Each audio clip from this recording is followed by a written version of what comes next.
9টা বজাতে এইপিনে ৰাস্তা দি নামাবোৰ শুনি গম পালোঁ। 9টা মানে কি ৰাতি নে ৰাতি নামি পিনে মই ভাবিলোঁ কি এটা মোৰ খেতি দেই মাটি আছে বহুত তাতে সেইপিনি নাযাবা সেইপিনি যাব বুলি ভাবিছিলোঁ।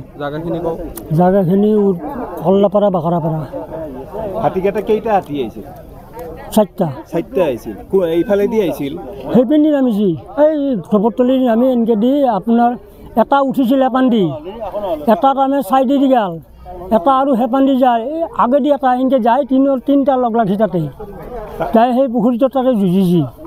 পুখুৰীত নামিছিল তাই যুঁজি পেলাই তাৰপৰা এটা আৰু গুচি গ'ল হেপানে যাই হেপানে আৰু সিও যুঁজিছি যাই লগততো যোৱা নাই কাৰণে আটা পাৰি আছে। কেনেকৈ মৃত্যু হোৱা বুলি ভাবে?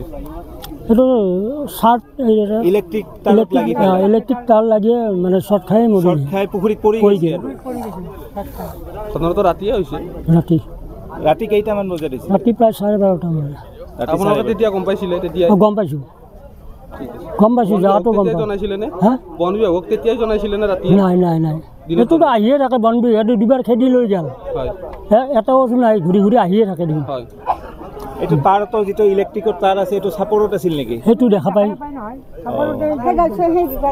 মূল কাৰণটো এইটো ইলেক্ট্ৰিক তাৰত লাগি পেলাই ৰাতিটো ৱালৰ ওপৰত দি পাৰ হৈ কিনি বাকাৰে যাব খোজাওঁতে তাতে লাগি গ'ল। আমি দেখিছোঁ তাৰখিনি বহুত তলত আছে তলত আছে তলত আছে না? তলত নহয় এই পুখুৰী পাতটো অখা হৈছে